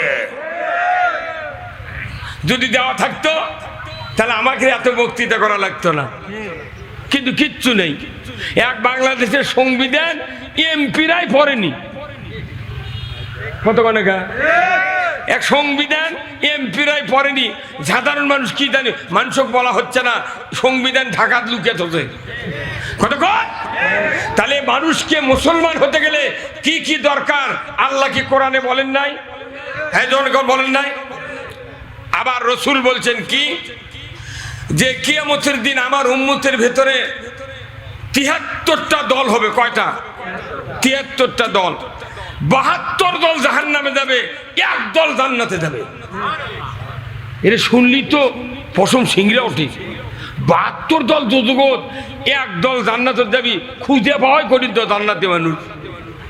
আজ একটা লোকে দিয়ে যত লোক আছেন ৪০ বছর ২০ বছর নামাজ পড়ছি আমরা মসজিদে, কোনোদিন কি একটা ইমামক কোনোদিন কোনো মুক্তা দিয়ে আমরা বলেছি হুজুর বহু চাপা শুনেছি আপনার ৭২ দল দোজগত যাবি, এক দল যাবি জান্নাতত।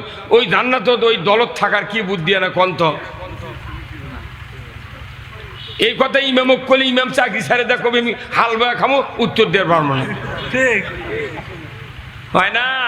বেকায়দা হয়ে গেছে কি মানুষ জানবে আর চায় না, অথচ ডাক্তার কাছে সব ব্যারামের কথা কয়। তাই এই কথাগুলো এই জন্যই বলছি, এই কথা না বললে আপনাকে ইসলাম বুঝান যাবে না। আল্লাহ রাসূল বলছেন ৩ জন লোক যদি সফরে যান, একজন আমির হওয়া লাগবে। আমির হলো বাংলা, আমির হলো আরবি, বাংলা হলো নেতা। কথা ঠিক কিনা? তো এই নেতৃত্ব যারা দেয় তাদের কথা শুনতেই হবে, কথা ঠিক কিনা?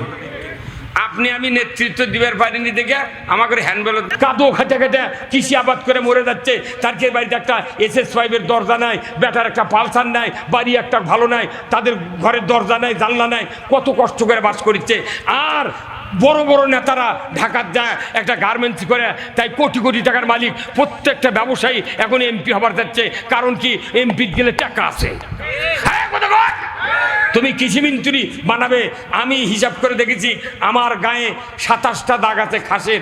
আমি হিসাব করে দেখেছি ৬৮,০০০ গ্রামের যতগুলো খাস কোতেন আছে, পুকুর আছে, এই পুকুর যদি চরিত্রবান সৎযোগ্য লোককে দিয়া সরাসরি ফিশারির কাছে, মৎস্যচাষীর কাছে পত্তন দেওয়া হতো, লিজ দেওয়া হতো, এই টাকা একত্রিত করে যদি কৃষিখাতে ভর্তুকি দেওয়া হতো, বাংলাদেশে ফসফেট লাগতো ২৫০ টাকা বস্তা, ইউরিয়া লাগতো ১৫০ টাকা বস্তা, এমিস্টার টপ লাগতো ৫০০ টাকা বোতল।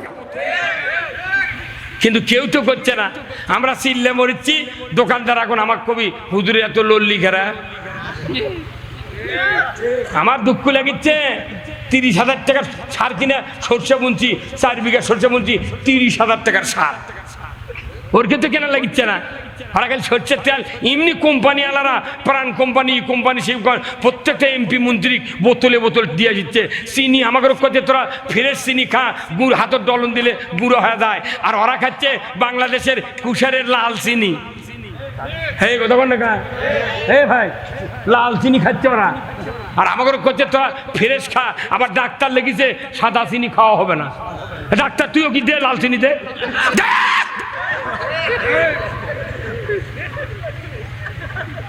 কতক্ষণ ডাক্তার লেখা দিচ্ছে আমার সাদা চিনি খাওয়া যাবে না, আবার কোথাও লবণ খাওয়া যাবে না। তাহলে আমাকে তোরা না খেলে মারা ফেলে দেবো। বাংলাদেশের টাকায় ইরানে ১ কেজি খুরমার দাম বাংলাদেশের টাকায় ৭০ টাকা। ওই খুরমা তখন চিটাগাং বিমান স্থলবন্দরে ঢোকে, ১ কেজি খুরমার উপর ২৫০ টাকা ভ্যাট, ১০ কেজি আপেলের কার্টুনের উপর ৭৫০ টাকা ভ্যাট। এইগুলি ভ্যাট দিয়ে ঢুকিচ্ছে। আমার দেশে যে লুটপাট হচ্ছে, এই লুটপাট বন্ধ করলেই ১০০ টাকা কেজি খুরমা আমরা বাড়ির বসে থেকে পাবো। এলে লুটপাট বন্ধ করা নাই কি কাম? কোনো কাম হবে না ৫ বছর আগে, এগুলো বন্ধ করা লাগবে। বাংলাদেশে ইলশাস পাওয়া যাচ্ছে না, আমাকে করছে ফত্তালে বাজার থেকে জাত কালিয়েছে খা। 6 মাস হলে ফ্রিজের তোতে কাঁটার মধ্যে গোস্ত বসে গেছে। আর 15 কেজির ইলশা পূজার মধ্যে ইনুস সরকার করছে কি ভারতের দেশে 1000 টন। বাংলাদেশের ইলিশ মাছের এত ব্রেন, আল্লাহ কসে ভারত বঙ্গোপসাগর মেঘনা যমুনা পদ্মার মাঝে কোনো আল নাই, পান নাই, নেট নাই। খবরদার তোরা ভারতের সীমানা যা, একটা মাছও ডিম ছাড়বো না। সব মাছ ডিম ছাড়ে ভারত বাংলাদেশের সীমানা। এই কতক্ষণ বাংলাদেশের সীমানা পোনা ছাড়ে, একটা পোনা উঠি থাকে না, মাছও থাকে না। ওরা জানে হিন্দুস্তানের জায়গা যাইব না। মনে করেন সেই মাছ বাংলাদেশের যত মাছ, বড় বড় মাছ মোট ভারত খালো রে। হাই রে ইলশা রে, ইলশার জন্য আমার বাপ প্রতিদিনও আমি ব্যবসা করছি 24 বছর, প্রতিদিন আমি হাতের দিনে ইলশার মাছ কিনে বাপক খেলেছি। আব্বা খাতে থাকে ইলশার মাছ, যতদিন হলে বাংলাদেশের মানুষ খাওয়া বাদ দিয়েছে ততদিন হলে ডায়াবেটিস বেড়ে গেছে। বাংলাদেশে সুদ ছাড়া, ফিশ ছাড়া একটাই খাদ্য, সেটা হলো ইলিশ মাছ। প্রত্যেকটা খাদ্য সুদ আছে, কিন্তু ইলিশ মাছের সুদ নাই। হ্যাঁ কথা কন খাদ্য কথা কন। এই ইলিশ মাছ 15 কেজি মাছ জীবনে চোখে দেখলো না। আর সেই পাকিস্তান আমলে 68 সনে যখন আমি যখন দোকানদারি করছি, বিস্কুটের দোকান, তখন দেখেছি ইলিশ মাছ বড় বড় চাকা ভাগা ভাগা মাছ বেঁচেছিল, 10 টাকা দিলে 1 কেজি মাছ। আমি নিজে 2 আনা 4 কানি দোয়ানি ছটাক 2 আনা ছটাক বাদাম আমি কিনে খাচ্ছি। 4.5 টাকার লাইবেলি লুঙ্গি কিনেছি, 5 টাকার 10টা কাগজ কিনেছি, 5 আনা ছটাক সরষের ডাল কিনেছি। এই কতক্ষণ টাকা এসমুনারা শাড়ি মাও কিনে দিছি 7.5 টাকা দেয়। সেই মানুষ এখনো বাঁচে আছে আল্লাহ সব দেখেছি। এখনকার তুলনায় তখন কত মানুষ শান্তিতে ছিল, এখন ধান বেশি, লুটপাট বেশি। কতক্ষণ টাকা আমি অনুরোধ করছি, এইগুলি ব্যবস্থা আমাদেরকে ভালোভাবে দেখতে হবে, বলতে হবে, কথা ঠিক কিনা। আগামী সংসদে যারাই ক্ষমতা যাক, জনগণের কল্যাণে কাজ করতে হবে, জনগণের কল্যাণে কাজ করতে হবে। বাংলাদেশে একটা কল্যাণ রাষ্ট্র কায়েম হোক। কারা কারা চান দুহাত তুলে আল্লাহকে দেখান। লিল্লাহে তাকবীর, লিল্লাহে তাকবীর, নারায়ে তাকবীর। আসুন আমার ভাইরা, লিল্লাহে তাকবীর।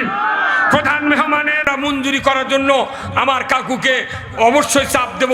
কাকু, এই মাদ্রাসা দাখিল সেকশন করতে গিয়ে যা করার দরকার আপনাকে করতে হবে, আমি সহযোগিতা করবো ইনশাআল্লাহ।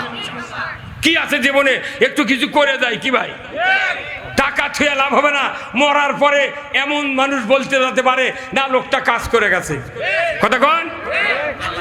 আসুন, আমি আপনাদের কাছে অনেক কথা বলেছি।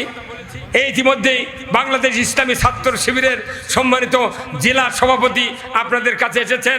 আমাদের বাংলাদেশ জামাত ইসলামীর সম্মানিত এমপি পদপ্রার্থী ডক্টর মোস্তফা ফয়সাল পারভেজ কাকু, উনিও এসেছেন। আমি তার আগেই এই নন্দীগ্রাম কাহারপুর কয়েকবার এমপি হয়েছেন আলহাজ মোশাররফ হোসেন ভাইয়ের নামও ঘোষণা করেছি।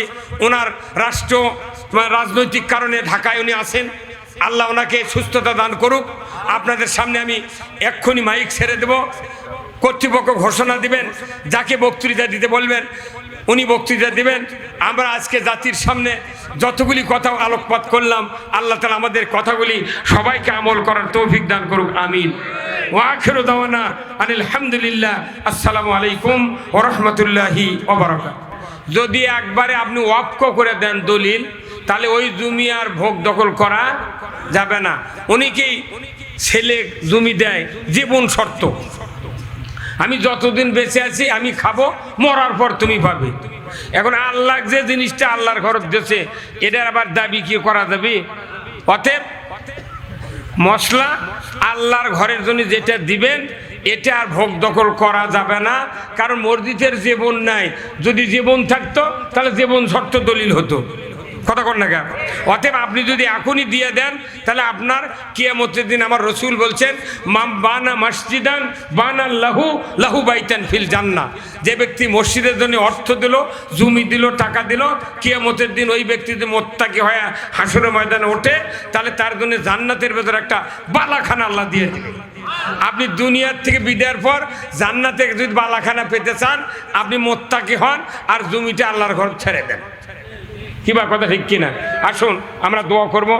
সম্মানিত মেহমান অনেক গুরুত্বপূর্ণ কথা বললেন, কর্তৃপক্ষকে ধন্যবাদ জানিয়ে, সম্মানিত মাহফিল পরিচালনা ভাইকে যিনি পরিচালনা করে তাকে ধন্যবাদ জানিয়ে, এলাকার জনগণকে আন্তরিক মোবারকবাদ জানিয়ে, মা বোনদেরকে মোবারকবাদ জানিয়ে আমি দোয়া করছি, আল্লাহুম্মা আমিন। রব্বানা যালামনা আনফুসানা ওয়া ইল্লাম তাগফির লানা ওয়া তারহামনা লানাকুনান্না মিনাল খাসিরিন। আয় আল্লাহ তাআলা, ভালতা ইবতিদায়ী নিয়ামতিয়া ফুরকানিয়া নুরানিয়া মাদ্রাসা কর্তৃক আয়োজিত আজকের এই তাফসীরুল কোরআন মাহফিলে গভীর রাত্রিতে আপনার অনেকগুলি বান্দা বান্দীদেরকে নিয়া, আলেম ওলামাদেরকে নিয়া, সমাজের নেতৃবৃন্দদেরকে নিয়া, অতিথিদেরকে নিয়া আল্লাহ গুনাহ মাফের জন্য মুক্ত আসমানের নিচে বসে হাত তুলেছি। মেহেরবানি করে আমাদের সকলের জীবনের গুনাহগুলি আপনি মাফ করে দেন। আয় আল্লাহ তাআলা, যোগ্য কর্তৃপক্ষ সহ আজকের এই প্রতিষ্ঠাতা যিনি এই মাদ্রাসা প্রতিষ্ঠিত করে দুনিয়ার থেকে বিদায় হয়েছেন মরহুম আব্দুল গফুর মল্লিক, আল্লাহ তার কবরখানা জান্নাতের বাগান বানায়া দেন। আয় আল্লাহ, অনেকে অসুস্থ আছেন, সুস্থতা দান করে দেন। আল্লাহ, অনেকে ঋণগ্রস্ত আছে, ঋণ পরিশোধ করার তৌফিক দেন। মা বোনেরা যারা হাত তুলেছেন হাজেরা রহিমার মতো চরিত্রবান বানায়া দেন। রব্বুল আলামিন, যে মায়ের ছেলে নাই ছেলে দিয়ে দেন, নিঃসন্তানীকে সন্তান দিয়ে দেন, যার মেয়ে বড় হয়ে আছে আল্লাহ সৎ পাত্রস্থ করার তৌফিক দিয়ে দেন। আল্লাহ গো, যত মুরব্বিনে কেরাম হাত তুলেছেন আবু বক্করের মতো ইমান দিয়ে দেন। যুবক ভাই যারা হাত তুলেছেন উমরের মতো ইমান দিয়ে দেন। আয় আল্লাহ, বিশেষ করে আজকের এই প্রোগ্রামের হ্যান্ডবিলে পোস্টালে আমাদের অভিভাবক হিসাবে দুইজন অতিথির নাম লেখা হয়েছে। আল্লাহ আল্লাহ গো, এই দুইজন অতিথিকে ইসলাম এবং কোরআন অনুযায়ী চলার তৌফিক দিয়ে দেন। রব্বুল আলামিন, দীর্ঘদিন বয়স এই মাদ্রাসার, ৭৫ বছর বয়স এই মাদ্রাসার, এখনো মাদ্রাসা এমপিওভুক্ত হয় নাই। সামান্য 4 জন শিক্ষককে মাত্র কয়েক টাকা করে বেতন দেয়। আল্লাহ আল্লাহ গো, মেহেরবানি করে আপনার দরবারে, মেহেরবানি করে আপনার দরবারে ফরিয়াদ জানাই। আল্লাহ, এই মাদ্রাসা অতি দ্রুত কার হাত দিয়ে আপনি মঞ্জুরি করাবেন এমন যোগ্যতা সম্পন্ন লোক আমাদের মাঝে আপনি ফিরাইয়া দেন। আল্লাহ রব্বুল আলামিন, আমাদের অতিথি যিনি বরেণ্য অতিথি এসেছেন আমাদের কাকু ডক্টর মোস্তফা ফয়সাল ভাই কাকু, উনি 10,000 টাকা দান করেছেন। আয় আল্লাহ, মাদ্রাসার সভাপতি 10,000 টাকা করেছেন দান। আল্লাহ, মোশাররফ ভাই উনি 7,000 টাকা করেছেন দান। আল্লাহ, দানগুলি কবুল করে নেন। যুবক ভাই যারা সমাজের নেতৃত্বে আছেন আল্লাহ সকলকেই উমারের মতো যোগ্যতা দিয়ে দেন। আল্লাহ, কি চাবো আর কি পাবো জানি না, এই বাংলাদেশটাকে আল্লাহ অতিবৃষ্টি, অনাবৃষ্টি, ভূমিকম্প, সাইক্লোন, দুঃখ, যন্ত্রণা, নির্যাতন, নিপীড়ন থেকে আল্লাহ শান্তি কায়েম করার তৌফিক দেয়া দেন। আয় আল্লাহ, বাংলাদেশে কোরআন বিজয় হয়েছে দেখে মৃত্যু বরণ করার তৌফিক দেয়া দেন। আয় আল্লাহ, এই মুরুইল ইউনিয়নে আমাদের এক প্রাণ প্রিয় নেতাকে সহস্তে দাফন করে গিয়েছি। আল্লাহ, গ্রাম হলো মুরুইল। আয় আল্লাহ, আল্লাহ নাজির আহমেদ, মরহুম নাজির আহমেদ, আল্লাহ আল্লাহ ওই ভাইজানের কবরখানা জান্নাতের বাগান বানায়া দেন। রব্বুল আলামিন, খাস করে এই গ্রামের মাটির নিচে সহ চতুর্দিক থেকে যতগুলি গ্রামের মানুষ এসেছেন সমস্ত গ্রামের মাটির নিচে যারা কবরে শুয়ে আছেন ঈমান নিয়ে, তাদের কবরগুলিকে জান্নাতের বাগান বানায়া দেন। আল্লাহ, মাদ্রাসার মাহফিল কিয়ামত পর্যন্ত কায়েম রাখিয়েন। আল্লাহ আল্লাহ, মাদ্রাসাকে কিয়ামত পর্যন্ত কায়েম রাখিয়েন। আল্লাহ আল্লাহ, সভাপতি সাহেব বয়োজ্যেষ্ঠ মানুষ ছিলেন, উনি আমার থেকে বিদায় নিয়ে চলে গিয়েছেন। আল্লাহ তার শারীরিক সুস্থতা দান করে দেন। আল্লাহ তাকে দীর্ঘ হায়াত দান করে দেন। বাংলাদেশে ইসলাম যতদিন দেখতে না পাবেন ততদিন ওনাকে জীবিত রাখবেন। আল্লাহ সুবহানা রব্বিকা রব্বিল ইজ্জাতি আম্মা ইয়াসিফুন। আল্লাহ দোয়া করতে ভুলে গেলাম। আল্লাহ তিনবারের প্রধানমন্ত্রী বেগম খালেদা জিয়াকে সুস্থতা দান করে দেন। আল্লাহ আমাদের এক যোদ্ধা আল্লাহ হাদি ভাই দুনিয়ার থেকে বিদায় হয়েছেন 2.5 ঘন্টা আগে।